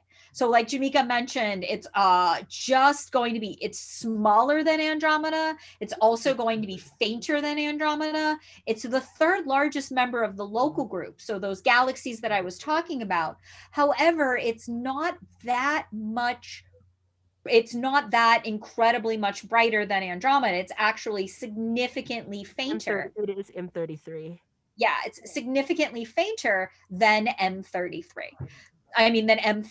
And so those pockets that we're seeing are areas where stars were actively forming 2.73 million years ago. Yes, so with the Triangulum, and I didn't realize that my mute was not off. I was talking while you were talking, Mary Beth, and I'm so sorry about that. Oh, that's fine. Yeah, so the Triangulum here, and thank you so much for giving us more insight here about the structure, the chemical makeup, and what these colors are actually telling us. In this image, Mary Beth, kind of either on the left or the right, there's some really bright spot. Would that be a spot with a lot of intense star formation, or is that just kind of a foreground star possibly that just kind of looks really bright? You know, from my best guess, it's a foreground star. So that's going to be one of the really interesting things when we're looking at these images, is that we see a three-dimensional space in a two-dimensional image. So that's why we need something like spectroscopy, which I'll talk about in a minute.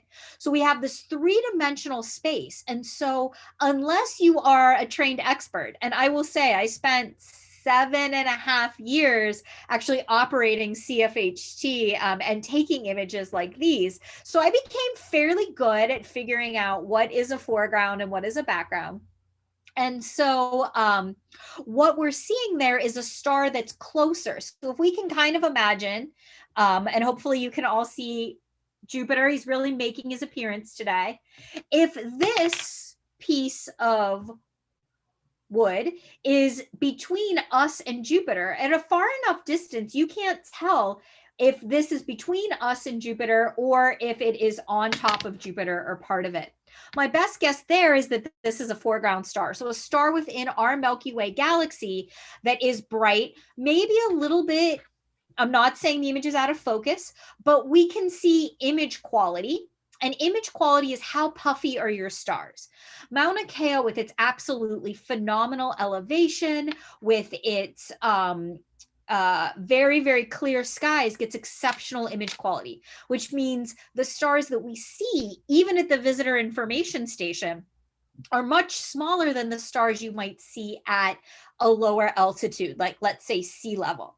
And so that's one of the reasons why my images are also slightly better than the ones at the Viz. So those kind of fat, puffy stars can be a little bit misleading. Now, thanks to Andre, he mentioned in the chat, and I really want to point it out here, is that M33, what we're looking at here, is sometimes called the pinwheel galaxy. And so it really, if you kind of stretch your imagination, but not as far as you have to for other things in the galaxy, you'll actually see that it looks much more, it looks like a pinwheel. It does look like a pinwheel, yes. And I did forget to mention that it's also called the Pinwheel Galaxy. I'm so glad that you pointed that out. Yes. Now, that's all Andre. Yes, Andre, thank you. So, I believe we're trying to get 2 more images to share with you all in the next 15 minutes before we start having to wrap up here. I'm ready. And Ray is ready with the Helix Nebula in Aquarius. Now, this is another planetary nebula, but look at just how stunning that image is. Wow. Mary Beth, can you tell us, why do we get these, kind of looks like almost, well, you know what, the Ring Nebula, you know, it kind of looks like cigar smoke. This nebula looks very similar. Why do we get this kind of structure? So that's a really fantastic question. And I've also brought up my Helix Nebula there. So that we can talk about in a minute. So like I said, this is the sun-like star. It's reaching the final ends and everything like that of its life. It has pushed off this incredible amount of gas and energy. Now we get these kind of bubbles and complex shapes that exist within planetary nebula for a variety of reasons. And this is actually an area of pretty intense research. Why do some planetary nebulas look different? So we might see or think of like the Butterfly Nebula. Why does the Butterfly Nebula, which is a planetary nebula, have a different shape? And so we could be looking at something like some sort of stellar wind or some sort of outgassing, ultraviolet light. Perhaps the star kind of went through a handful of sort of burps and we're seeing different layers coming off at different points. Anytime we see this though, when we're seeing the intense red in your image, we're seeing hydrogen gas. And so that makes sense that that's the outermost layer of this object, because hydrogen would be the layer, the very first thing that's going to be expelled as the star increases in its diameter. Absolutely, Mary Beth. Absolutely. I'm so glad you pointed that out. It makes so much sense. I'm going to do... Can I give a little bit of details about the nebula? Just the distance here, I finally was able to get this, is about 790 light years away. And if you're wanting to look at the Helix Nebula this evening or any evening during this time, it is in Aquarius. Beautiful nebula. And I'm glad we went first with our image, because here you come with something amazing, Mary Beth. And this one is just not fair. I'm just going to say our Helix Nebula is not fair because of, again, that detail and that exquisite camera that we have. It's the best in the world. We can really start to see some of the really complexity in the shape and the really complex areas. In the center here where it's really green, we're seeing a lot of oxygen. And so that's what the green color that we're seeing there in the Helix Nebula is. Now, I mentioned that we can do something called spectroscopy. And spectroscopy is where you take the light from a single object or star and break it down into its component colors. So we actually have an instrument at CFHT named CTEL. And if Mark is still online, I'm giving shout out to Mark, because CTEL, he's the that's the instrument that he is in charge of and on our engineering staff. What CTEL does is, and go along with me on the ride, it's a Fourier transform imaging spectrograph, which means that it takes a picture of space, and then through the magical hand-waving math that is Fourier transforms, it converts that information into spectra. So if we would take a CTEL image of the Helix Nebula, we would get a picture, but then we would also get essentially a movie that shows us the various spectral lines. So I said that this oxygen was highly specific there.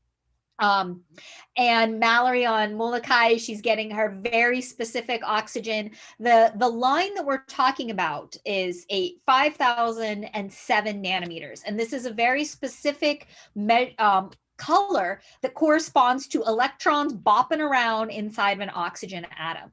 And so with CTEL, we're getting that three-dimensionality that I mentioned is lacking in our megacam images. So we can't see, is this gas moving towards us? Is this gas moving away from us? What are sort of the kinematics, the motion of the gas that we're seeing?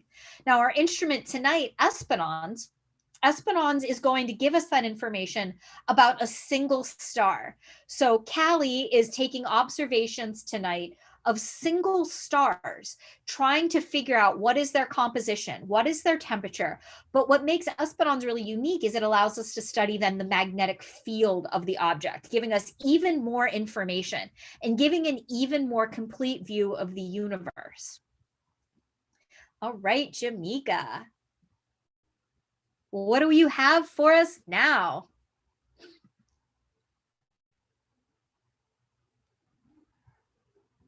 And again, if there's anybody in the chat who has questions about telescopes, who has questions about space, who has questions about any of the things that you're seeing tonight or we're talking about, please, please, please jump in and ask some questions there. Yes, yes.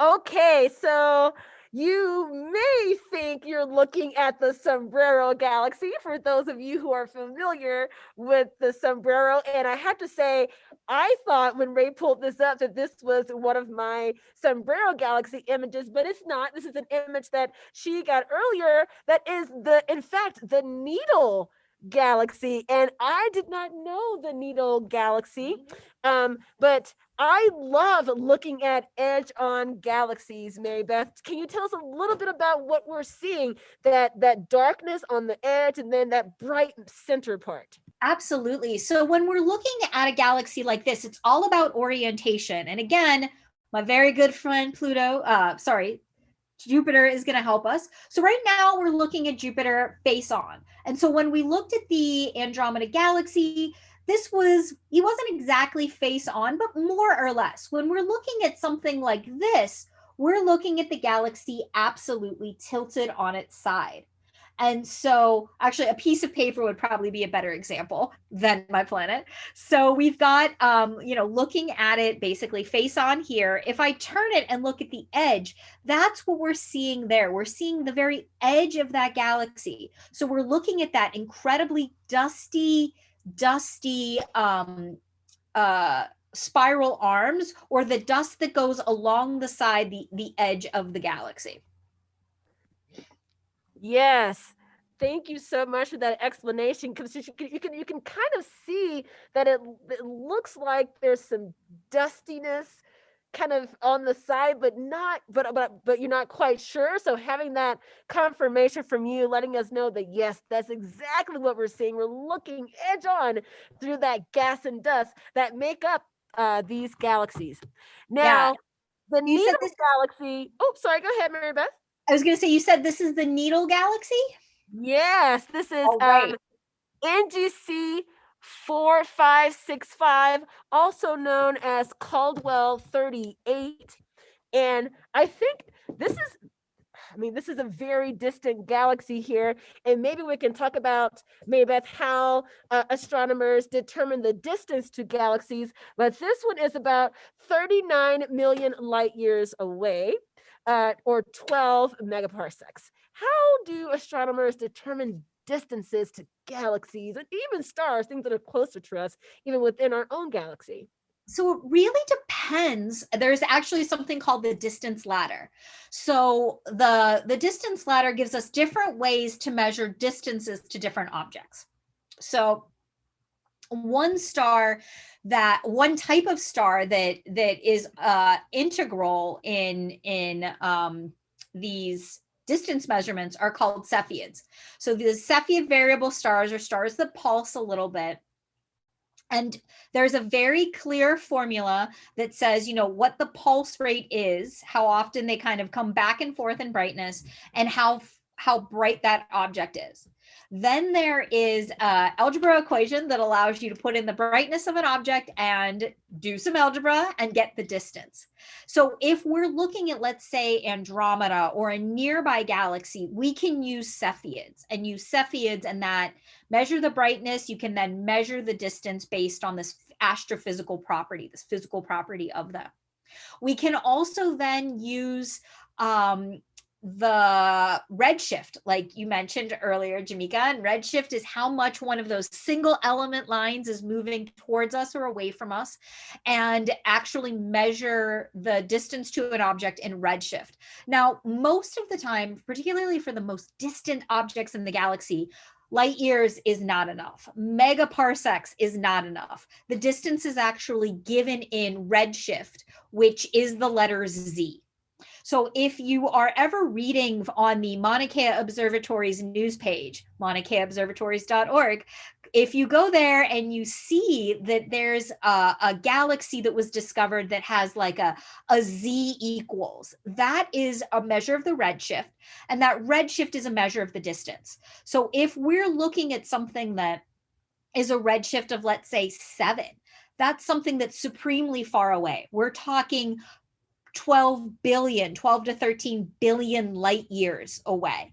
And so astronomers are always kind of looking for that shorthand that allows them to explain to other astronomers very quickly the distance of an object. You see Z equals 7 and you don't have to read nearly as much as you have to do anything else. Now, before we jump to our very last target of the night, I would like to show you guys again the CFHT image of the Needle Galaxy. Now, what you'll notice about this one is our galaxies, it's the same galaxy, but they're actually pointing in different directions. Sometimes you can end up with an inversion or a mirror image of the object that you're looking at in some telescopes or with some orientations of the camera. All right, so let's do a screen share of the needle. And so when we do that, you can see a little bit more, and again, bigger telescope, better camera, you can see a little bit more refinement in this edge that we're looking at here. You can actually start to see individual stars and individual areas of that purple and blue that, again, are that trigger for us for star formation. This is an area here that's either really dense or just backlit by this galactic bulge. So when we look at spiral galaxies, and what we see in this edge on is that galaxies are in a plane, just like our solar system. Most things in the universe are in a plane or a flattened disk. And that's because if you're spinning and these disks are spinning, spirals are spinning, you end up through physics getting a flattened disk. Now, in the very center here, the very, very center of this galaxy and all galaxies is a supermassive black hole. And that supermassive black hole in the center of our galaxy, known as Sagittarius A star, was confirmed by research done at the Keck Observatory, our very good friends in Waimea, by Dr. Andrea Ghez, who recently won the Nobel Prize. Now, for that discovery. Now, she split the prize with Roger Penrose, who is a theorist. He won 50% of it. Andrea Ghez won 25% of it. And another gentleman, Gerhard forgetting his last name right now, he won 25% of it. And so we know that in the center of all of these galaxies are a black hole.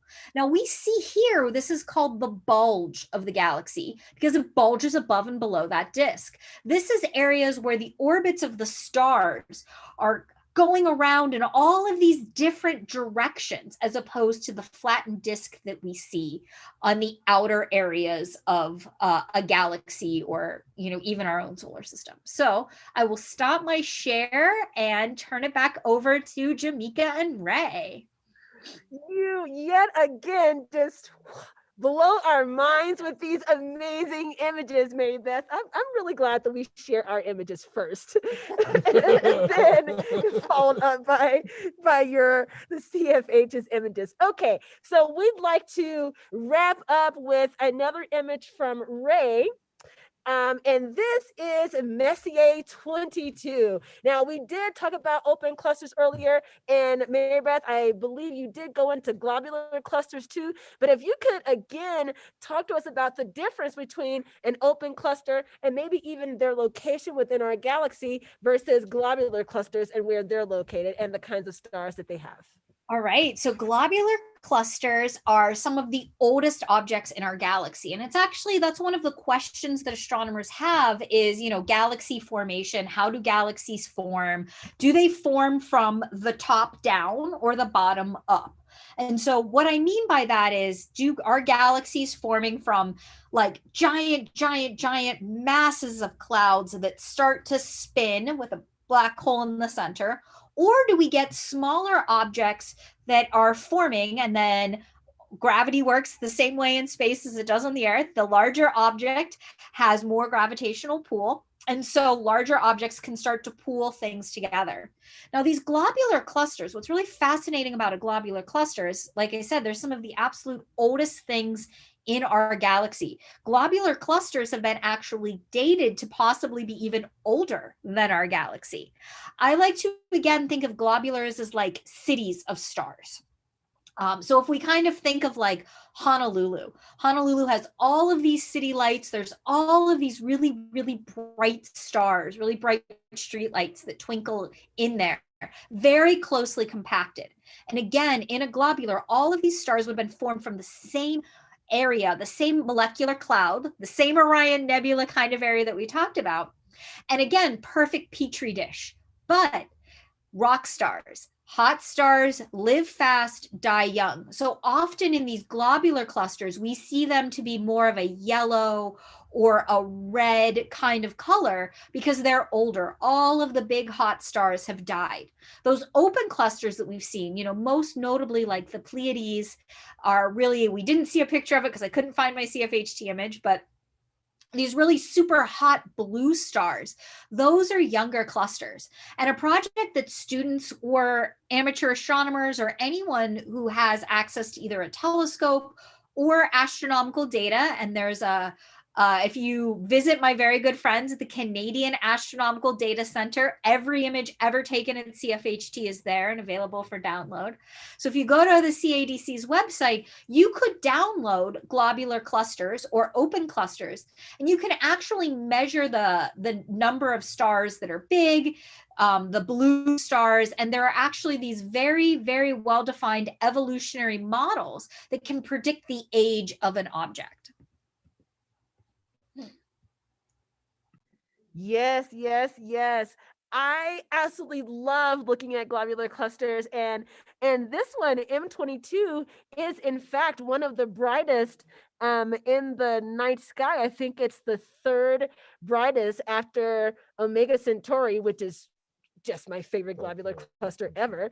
And I believe 1 and 2 Connie in the southern hemisphere as well. So we have this beautiful jewel here in the northern hemisphere, and I love globular clusters because when you think about a star cluster, I don't necessarily think about an open cluster like the Pleiades where the stars are kind of spread out, Mary Beth, but instead I'm thinking more of like a starburst where they're all tightly compacted like this. So this is one of my absolute favorite images. And I know, Mary Beth, we have just a few minutes left, but looks like we have 4 minutes left, maybe. If we could, have one image I have left that I did myself from M1, is not fantastic, but since we were already talking about black holes and supernova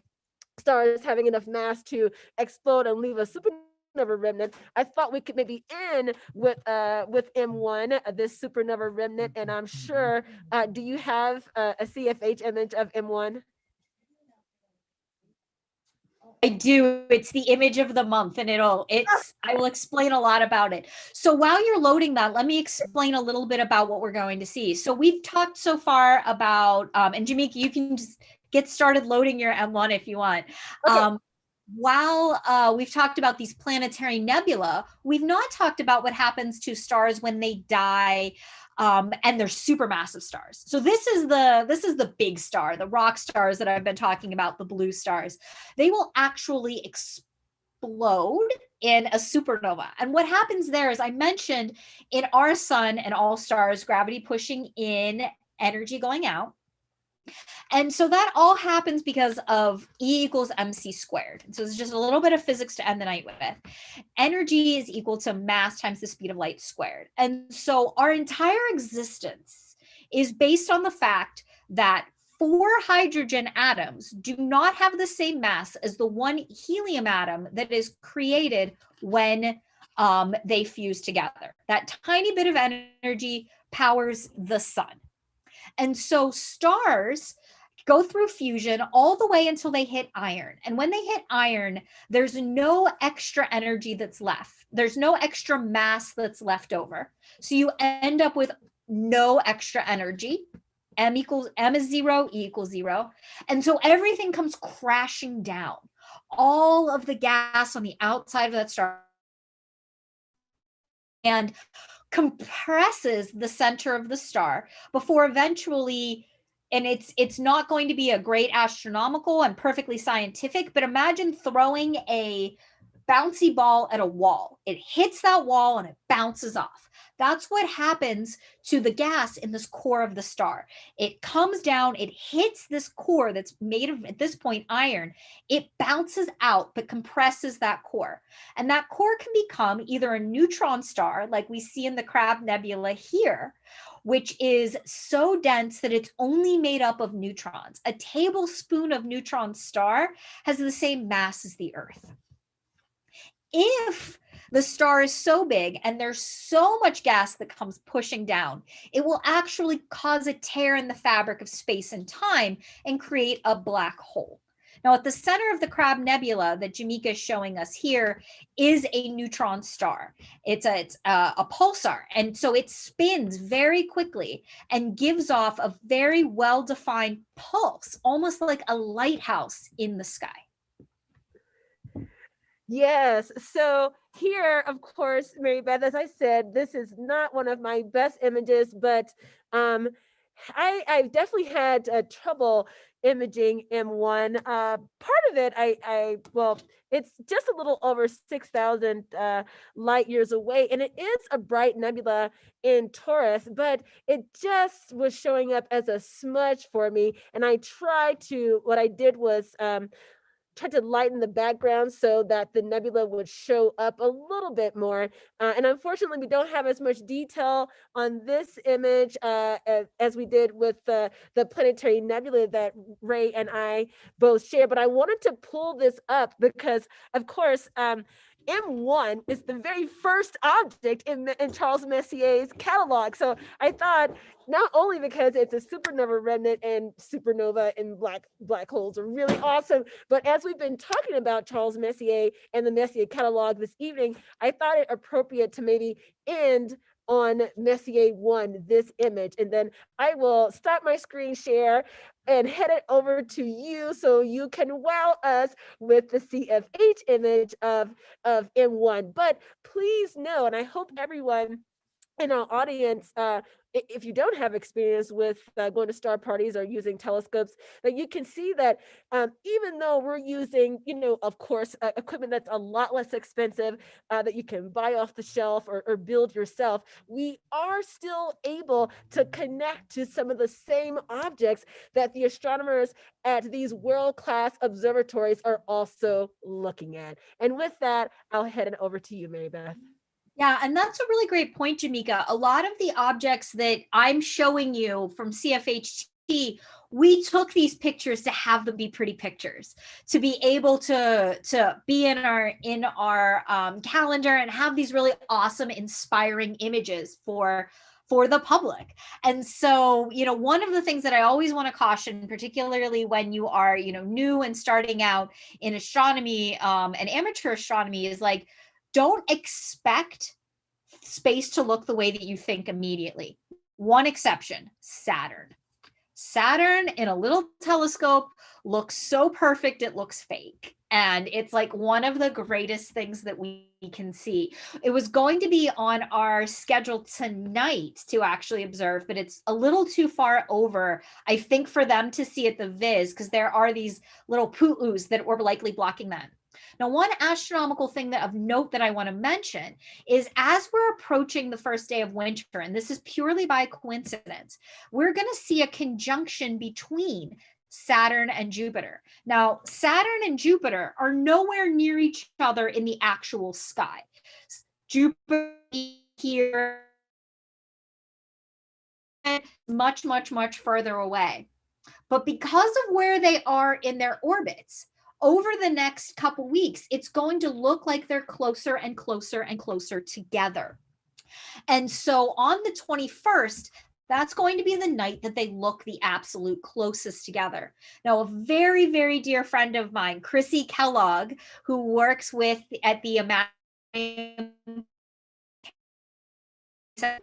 Community College, Chrissy had a really fascinating post today about how it's very possible that a conjunction like this of Saturn and Jupiter may be what the genesis of the Christmas star story is. These objects would have been getting closer and closer together in the sky and eventually looked as though they would be almost one object. So that's just a shout out to Chrissy, who I probably is not watching, but I will let her know that I gave her that shout out. So December 21st, all this month, watch those two objects in the sky get closer and closer. How do you find them? Look to the west, and they're the two brightest objects in the sky in the west. Now I'm going to do my last share. This is my screen share. This is actually our picture of the month for this month. So this here is the Crab Nebula.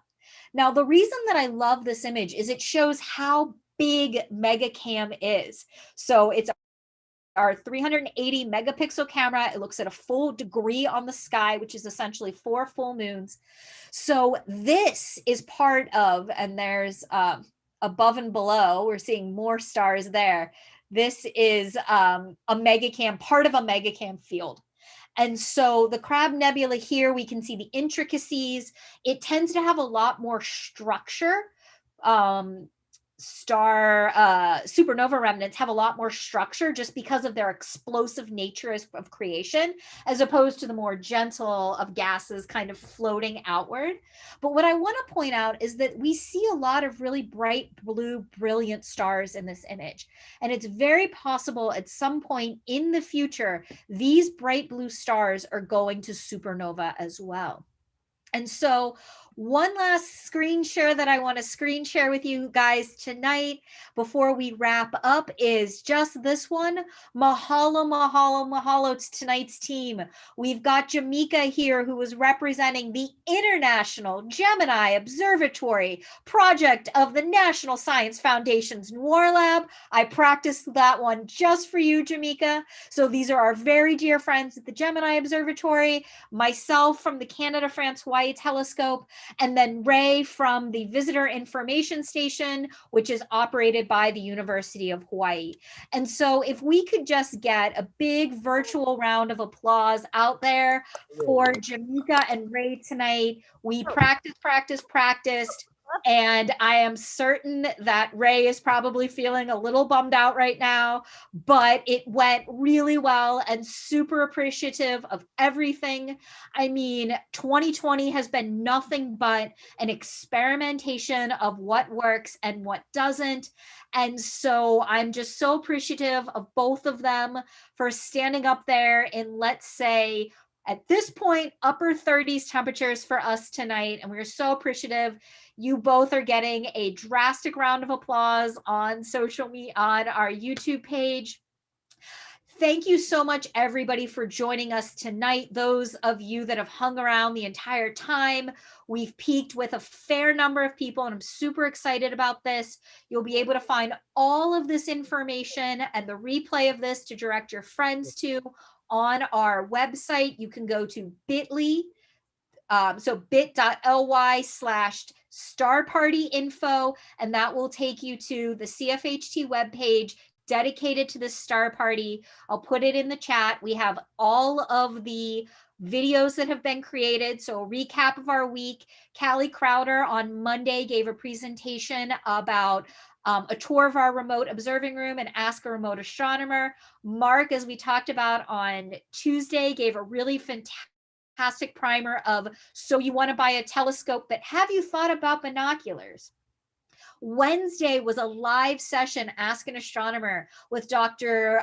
Nadine Manset and Dr. Laurie Rousseau-Neptune, two very dear friends who are CFHT resident astronomers, hosted by Callie.